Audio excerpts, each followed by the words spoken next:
Hello everyone, my name is Grayson and welcome to episode 1 of this Let's Play of Trials of Fire. Now, if you didn't see my episode 0, go and check that one out, or a lot of this may not make any sense. This is going to be the combat tutorial episode and the first episode where we start actually progressing on our adventure. So again, please check out that episode 0 if you want an overview of what the game is like and how it plays. We're going to jump right into our combat. In our episode 0, we kind of found like a mini boss or like a powerful monster kind of enemy that I probably shouldn't be fighting, but I thought, what the hell, might as well try. If we lose here, it's a good time because it's the first thing I've done. So there's a few things I wanted to say about combat before we get into it. Obviously, combat is played on a hex-based system, which I really like. It kind of simulates sort of a tabletop skirmish. The visuals of combat are clean and easy to understand, and they're aided a lot by all of the tooltips. There's so much information you can get by hovering over things. Most stuff is super clear. Oops. Let me get that back. Sorry, and we'll talk about that in a second. And then you can get lots and lots. There's so much information. You can get action history, your opponent's cards. You can see cards in your deck. You've got your redraws, all that stuff. Very helpful. The combat animations are kind of like, they have like a crunch to them, but they also use pretty light animations and the tokens rather than the 3D models. So there's not anything there's not a lot of wow factor to the visuals of the game, but they definitely work and are very clean and polished. So how do we do combat? Now you can see like I can't move characters around or anything like that.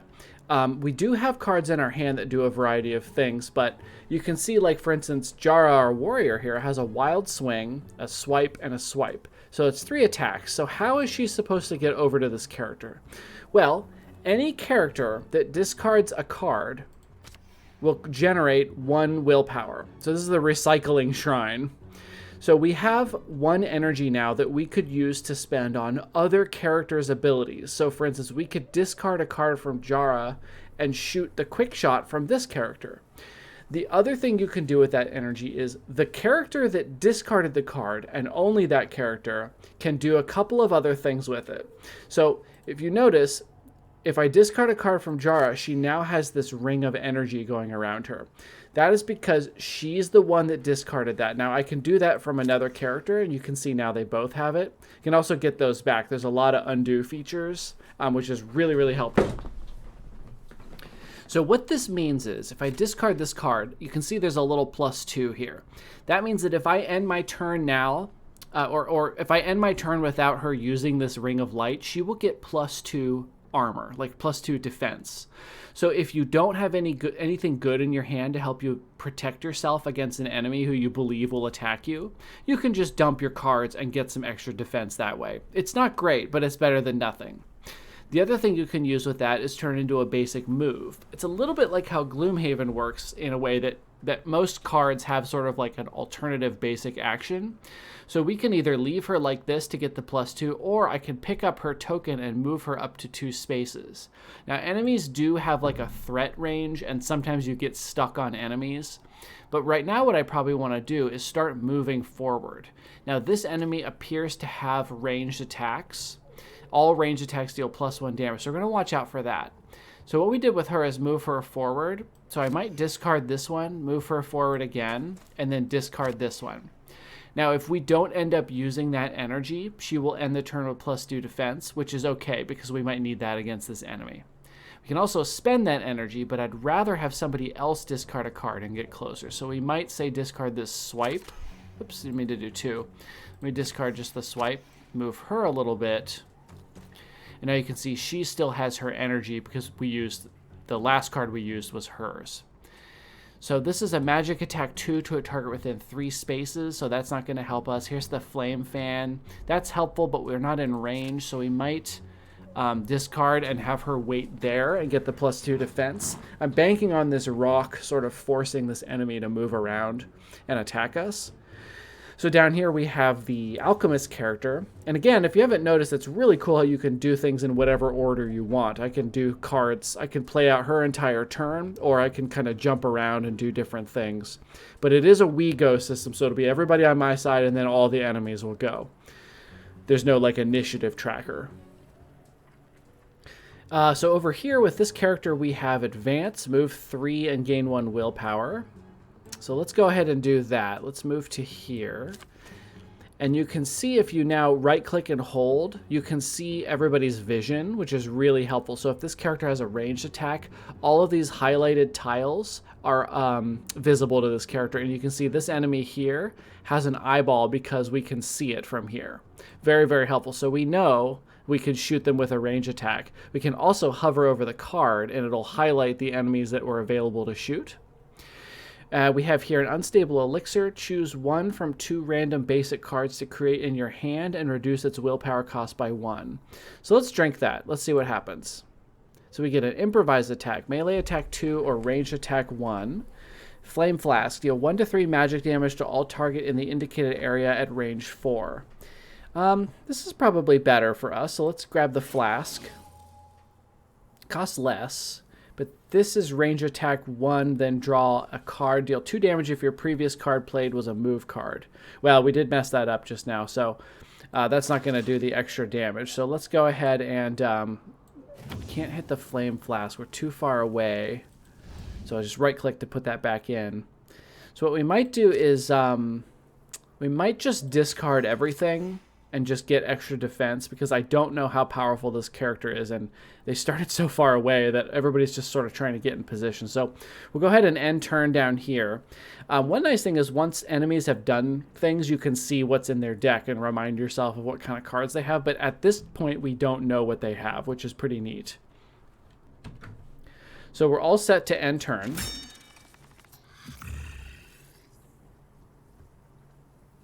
Okay, so they've applied a power. We'll talk about that in a second. Another power.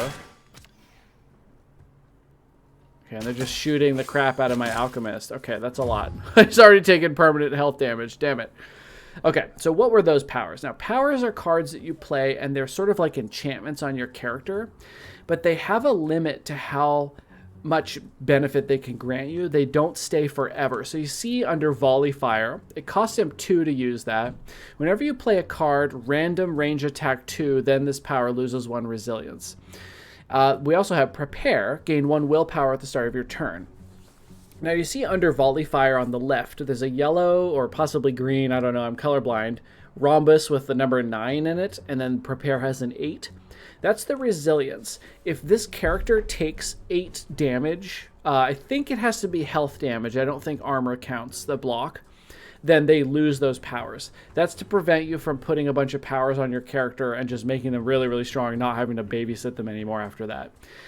Powers are discarded if you take too much damage. It's sort of like abstracting the idea of, say, concentration in D&D, as if you take damage, there's a chance anything you're focused on or concentrating on, like a power or a spell, you may lose control of that and lose it. So if we can do some damage to this character, we can get rid of these really annoying powers. The willpower is going to let them do extra things. The Volley Fire is going to make them do a ton of extra damage, so we're going to have to watch out for that. So what do we want to do here? We have Advance, Swipe, and Prepare. Now we could put a power on. Costs 0. Every turn, this character here, forget what this character's name is going to prepare an extra 1 free energy for us. Right now, we're only getting willpower by discarding. We'll now get 1 free one at the start of our turn, which is really helpful. We have a Swipe that got upgraded thanks to his passive, and an Advance. The Advance will be useful. We might just advance to here and stay out of the way for a moment until we can get somebody sort of up in the way. So we have Adrenaline. Here's a power. Every time you play a card that deals melee damage, gain 1 willpower. Wild Swing and Swipe. So maybe we want to... Every time you play a card that deals magic damage, gain 1 willpower. Force Missile, Swipe. So let's discard the Swipe. We don't want that. Force Missile we're going to discard. I'm just trying to get some extra energy here. So let's go ahead and do Adrenaline, Cantrip, and then we're going to discard 2, and we're going to start getting closer. Similarly, we're just going to discard that one for the extra defense. This character's being a little bit of a butt. I'm not used to having to like run this far to get closer.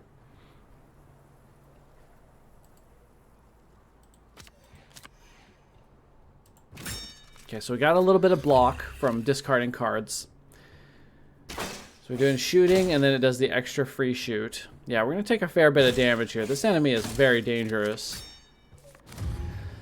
So we have charge, move 3 to a target, attack 2, +1 for each space moved. So we could advance to here, get a willpower, and then turn around and charge this enemy here. There we go. So we did some damage finally. Now you can see the willpower of volley fire has gone down. Now it's at 7 instead of 9 because we actually managed to do some health damage. So we still have advance here. We could move to say, let's wait a second. Let's wait a second. Melee attack, magic attack 3 on all targets in the indicated area. So here's an advance. Here's another advance. And then we could blast. There we go. So we're weakening that volley fire. It's down to 4. And prepare is down to 5. Unstable Elixir. Every time you play a card that creates a new card, gain 1 willpower. Let's do that. And then let's make one. We'll make a shoot card. Just a basic shoot. And choose a skill card. Mind Blast. Deal 4 damage to all characters in target area, then suffer 2 magic damage. No thanks. Sneak. Gain stealth 2. Okay, interesting. Let's discard the swipe. You can see if we move to here, it shows an eyeball over this character. It's letting us know that we have a range to that character. So maybe we'll move around to here.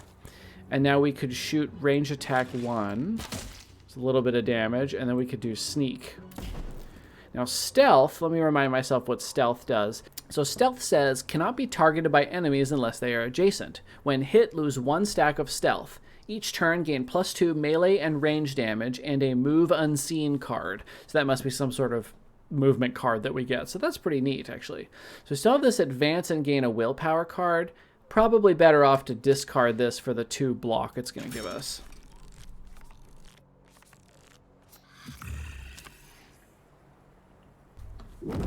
Okay, so this one did some sort of wing smash, despite the fact that it doesn't have any wings. Okay, so it's kicking the absolute shit out of our character here. We lost our power because we took too much damage. Okay, now we're taking a lot more damage here. Using that volley fire, it actually finished her off, so that's a bit of a problem. We have here, prepare, gain 1 willpower at the start of your turn. Let's go ahead and put that on. Unstable blast. There we go. We've almost got rid of that prepare card, and we have a swipe. Move unseen. Move 1 plus your stealth stack, ignoring enemies. We have Flame Flask. Flame Flask is probably the best use here. I think we get a willpower when we create a card. So if we create a card, gain 3 burning, then magic attack. Gain burning and then magic attack 3. I don't want to hurt myself, though. Oh, my God. All right, this is crazy. Wild Swing, Flame Flask. Okay, so we have a cheap Flame Flask and a Call the Flames.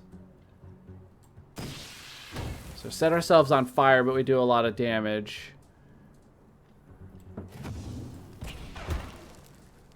then we'll discard that one.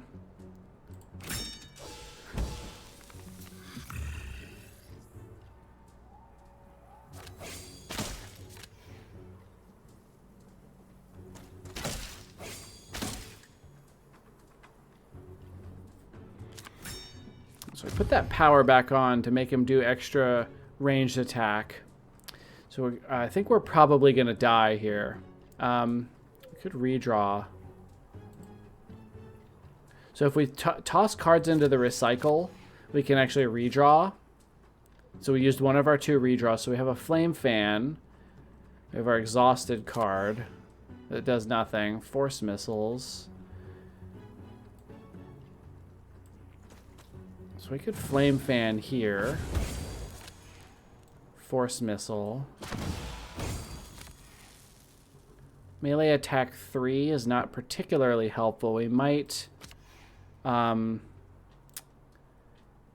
advance to here and then redraw.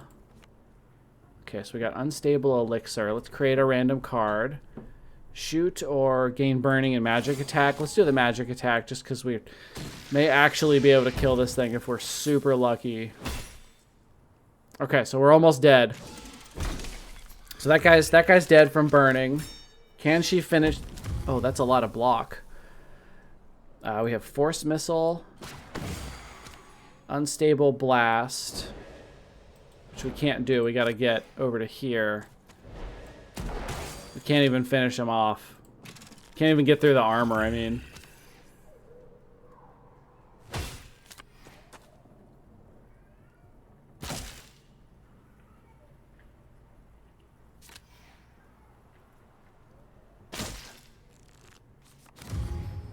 All right, so let's see if we can discard these and then redraw. We can. So we can move to here. We can Force Missile. And then we have a swipe. Okay, so we actually managed to do it, even though 2 characters went down. So we did it. That was a stupid idea. I don't recommend anybody does that, but it is kind of exciting that I managed to do it. So then our characters come back, but they should have injuries. Yep. Internal bleeding. On draw, take 1 unblockable damage. Play this card to remove it from the battle. So we can draw this card, so it clogs up a slot in our deck and also is kind of a huge detriment because it hurts us. Injury is a permanent addition to your hero's core deck that can be removed using Mystic Herbs while resting or by completing a main objective. So we'll continue. Mikkel has also been injured with a wound. On draw, discard this card. So it doesn't do anything else, but it discards itself, and then we can't use it to redraw or to get like movement or anything like that. So just a problem card that's in the way. We did get our health back up to 4, so it's not like we're back to 1 or something. We also have level ups. So when we get a level up, you only get to pick 1 hero at a time to level up. So we have 1 level up total we can use, which is interesting. We also get all of this gear. So we got a new shield. We got a legendary item, which we knew we were going to get. Food supplies, a ingot of metal, and some obsidian coins. So we'll take all of that. So you can see our crafting materials go down here. Our gear goes up here, and we'll try to find a slot for that. And then we get to pick somebody for an upgrade. So let's go with Jara. So what we can do is drag a skill card from below, so one of these 4 options we were given, over one of your class skills to replace it, or click a card on the left to improve it. So you can take a look at something like Swipe here. We can upgrade it. It goes from a 1 cost 2 damage to a 1 cost 3 damage. It's better than having a regular swipe, but you don't really want to spend your upgrades on a lot of your basic skills are just not really worth it. Sometimes they are, but you can usually get much more powerful things. So over here we have Protect. Choose a friendly character. All damage to that character is transferred to you until the start of the next turn, and you get 3 defense. Not bad. Counter-Strike. Melee attack 4, then draw a card. This card cannot be played. Cancel this restriction when you are the target of a melee attack. Interesting. So it's a large amount of damage. You draw a card, but you can't play that card until the enemy attacks you. What a weird restriction. We have Resilience, defend 3 at the beginning of your turn. On play, defend 3. That's a great card. I'll probably grab that one. Hamstring, move 2 to target, melee attack 3, and inflict immobilized.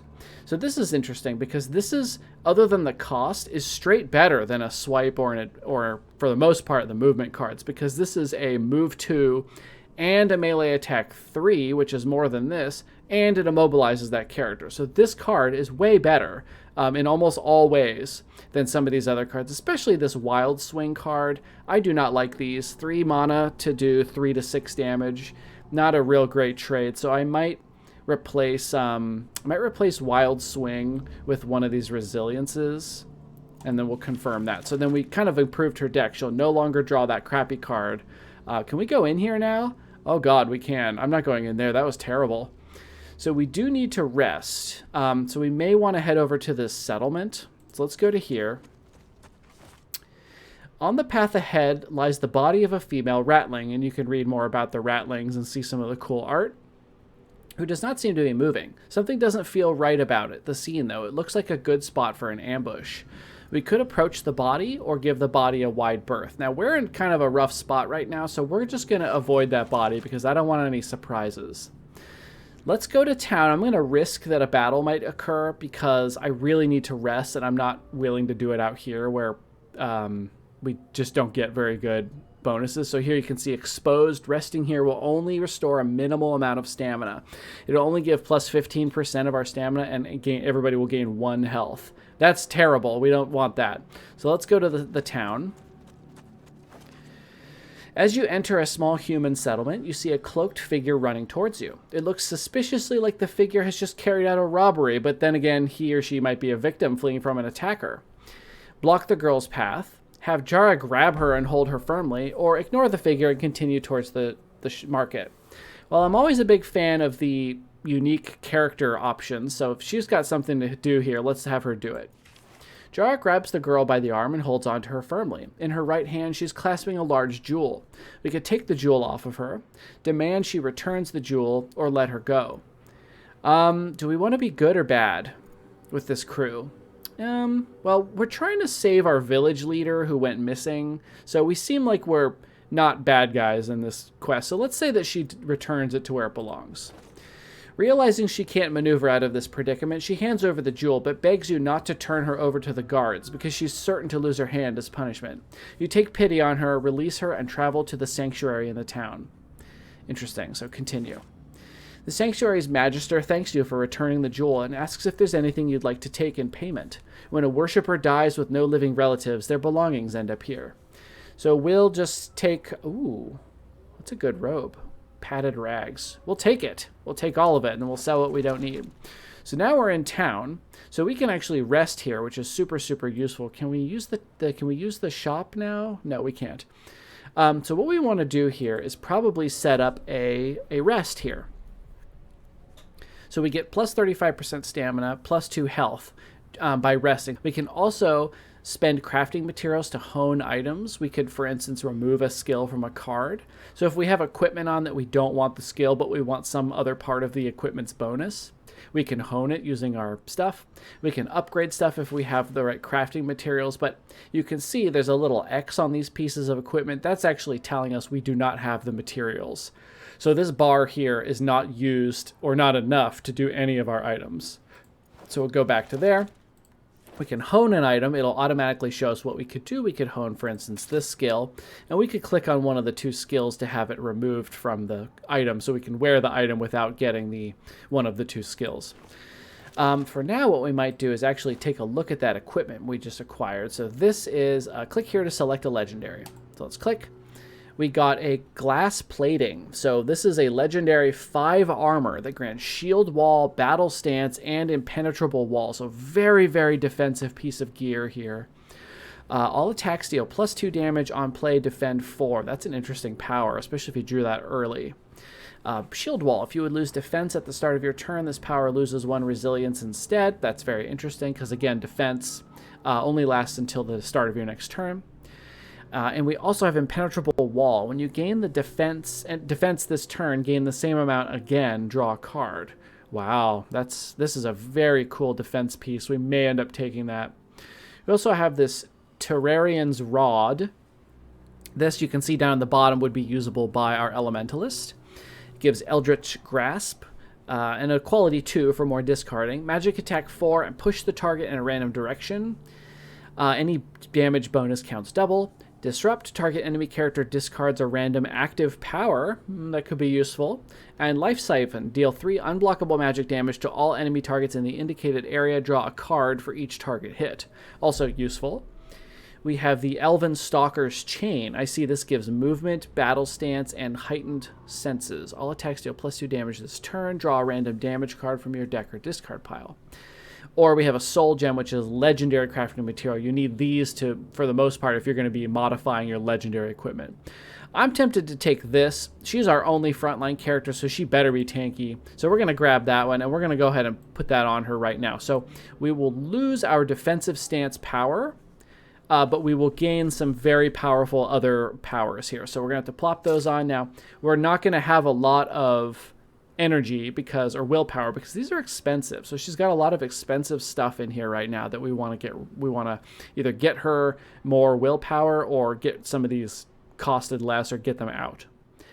We also have this shield. This could go on her or the Elementalist. It adds a shield Bash, melee attack that deals damage equal to your current defense. That makes perfect sense with her because she's going to get more defense now, or at least hang on to it better. So you can see her deck is getting kind of thick with cards now. And we also have this padded rags and this rope. So let's flip on over to our Elementalist. What can the Alchemist wear? The Alchemist can wear these. So the Elementalist is the only one that can make use of this robe. So we'll probably put this on her. This is quality 1. This is quality 1 with 2 armor. Prepare. Gain willpower. And elite. Your class talent is twice as effective. Oh, the thing that makes her cards cost less? Oh, interesting. Yeah, let's put that on. So I'm going to probably put this stuff down here so I know that it's slated for sale next time I have a opportunity.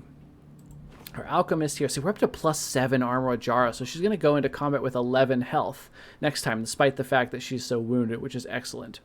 So Mikkel here, we could give him these padded rags. Your combo strikes deal +2 damage if you're not adjacent. Now, I don't think we have anything that does combo. I don't believe we do. So that's not going to be for us. Defend 2 after performing a melee attack. Defensive stance. Well, these both grant 2 armor.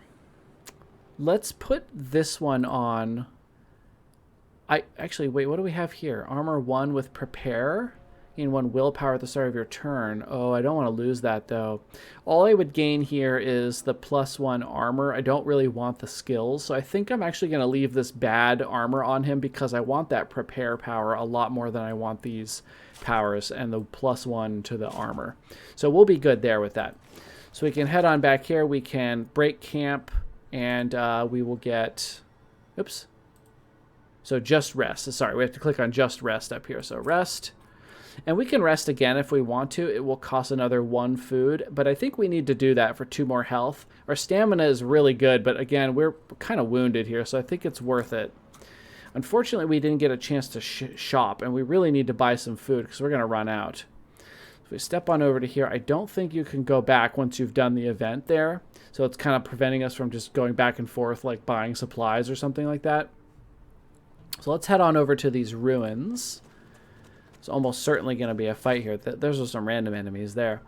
The sun is beginning to set at the end of the valley, and you see several figures ahead standing completely still, staring at the sun. You creep a little closer and can see from the back of the mask-like structure covering their heads that this is a band of Charred. Now, Charred is a type of enemy. They're humanoid survivors of the Cataclysm whose bodies are marked with varying degrees of burns.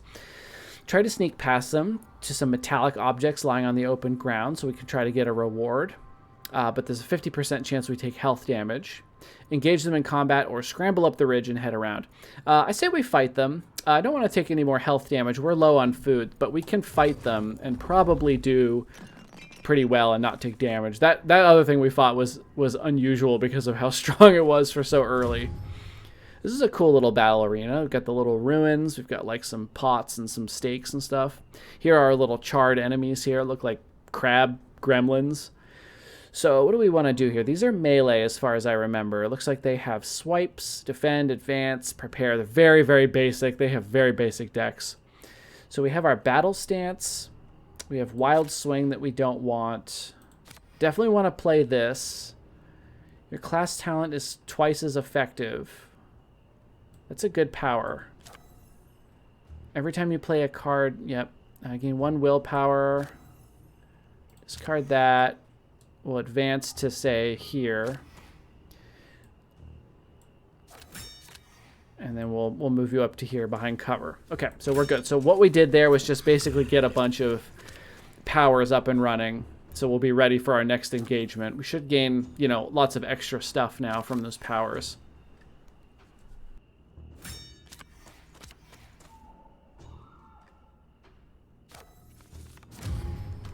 Okay, so they all put willpower on. It's in our best interest to knock that off of every character we can, but it's going to be a little harder to get to these ones. We may have drawn we did draw a flame fan here. Here's an unstable blast that would do 3 damage, but we need 4 to knock those willpowers off. Flame fan would do it. If we can get her over there, if we move twice, get her to here. And then can we Flame Fan both of them? We can. This is a little dangerous. She's in range to take some damage, but that burn's gonna make them take 2 damage at the end of their turns, or whenever they suffer magic damage. So let's see if we can get... Oh no, we didn't draw one. We really shouldn't have done that. Actually, swipe, experiments. Melee, every time you play a card that deals melee damage. Okay, so let's advance. I'll show you what I'm going to do here. Let's play Adrenaline. Let's discard experiments. Discard a swipe so we can move. Now, there is a like surround or adjacency bonus. So basically, if a character plays an attack card, what's going to happen is the other characters nearby are going to assist. So it's a combo strike. So that character then hit that as well, which is really cool. So we ran out of energy, so unfortunately I can't... I should have had her go because she would get an extra melee damage, but that's okay. So I might move her over to here to try to get her in the way a little bit better. I'm hoping they won't go after my Elementalist or my Alchemist there. Yeah, so they're hitting her. She's got a lot of this health is like fake health from her armor, from her equipment's armor. They're all surrounding her. Be good if we had some sort of AoE attack. So they're getting a bunch of combo strikes, which really hurts. Defending, getting some more damage in. It's gonna hurt. Losing our powers here. Oops. Hovered over it.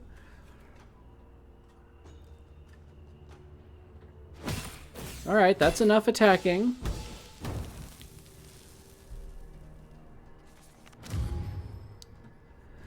Alright, so we have... Whenever you gain defense this turn, gain the same amount again. So we could do that. And then now if we play Resilience, get 6 defense, which is awesome. And also shield wall up. Too bad we didn't have all this stuff last turn. Dang. And then let's just... Well, actually, do we have an AoE? No, we didn't get one of those flasks. Range attack 1, then draw a card, but we can't use it because we're in melee, so we'd have to get away. And also swipe here. Not enough willpower, my bad. Unstable blast. Magic attack 2 to a target within 3 spaces and 1 to a random enemy within 2 spaces of that target. So let's hit this one. Get those powers off of there. Advance to here, and then let's unstable blast. There we go. And then we can swipe this one. And we didn't get a combo for some reason there.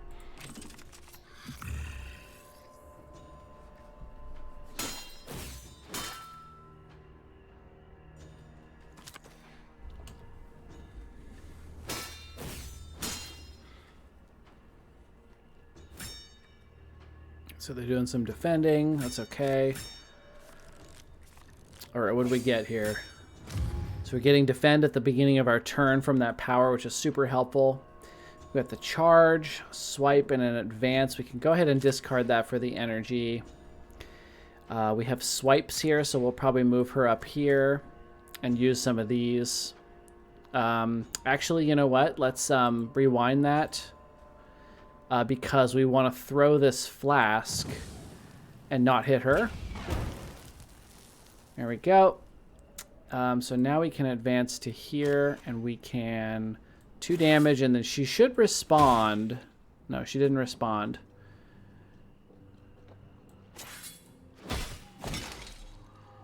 So we could advance down to here and then charge back in.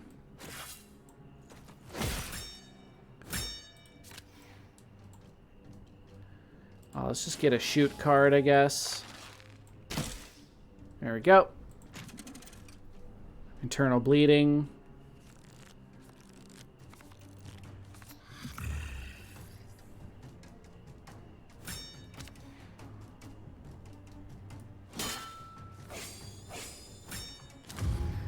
Okay, so we should be able to finish this off. We can attack based on our current defense, which is pretty funny. Shield bash there. Okay, so we did it. We took a lot of damage on her. which is unfortunate because she's going to have to be very careful in the next fight. We gained heavy breastplate and some obsidian coins. This is something we could look at putting on. Not sure. We'll look at it, though. So we'll take that. We've got 1 level up. Let's level up our Alchemist because he seems less useful than the Elementalist at this stage. Let's see what kind of cool stuff we can get. Plotting. When you create or draw a card, you may choose between 1 extra option. Every time this effect is triggered, gain 1 defense. Okay. Alchemical bolts. Create an explosive arrow, acid arrow, or flash arrow. Oh my god. Okay, explosive arrow does AoE. Acid arrow puts acid on nearby characters, which, let's see, it deals 1 status damage per stack of acid. Okay, when acid is inflicted, deal 1 status damage per stack of acid. So it does an increasing damage over time as they get acid stacks. Okay. Or a flash arrow, applying exposed, which means they take additional damage from all damage sources and can't have stealth. That's a cool card. That's ranged damage 2. It does cost 2, it looks like, total, because you have to make it and then play it. We have Smart Infection. Deal 2 to 5 magic damage to all enemies and defend 2 to 5 for all friendlies in the indicated area. Ooh, I like that. Or Controlled Chaos. All effects that target randomly affect 1 additional target. Oh my god. Well, I kind of want all of these. Let's take the Alchemical Bolts. And I think I'm going to get rid of one of these swipes, because I don't really want to get into melee with him if I can help it. Okay, so it looks like we are kind of over time for this episode, actually. We do have random enemies here. The other thing we can do is actually drag a piece of food to here. I think it just heals like 1 or 2 health, so it's not really efficient, but you can do it if you really need that extra health. But I think we'll press on and just take a risk, because she'll actually have 7 health from all that armor, so I think we'll be okay. So I'm going to call this episode here. Thank you everybody so much for watching. I hope you're enjoying this series. Please consider liking and subscribing if you haven't, and I will see everybody in episode 2.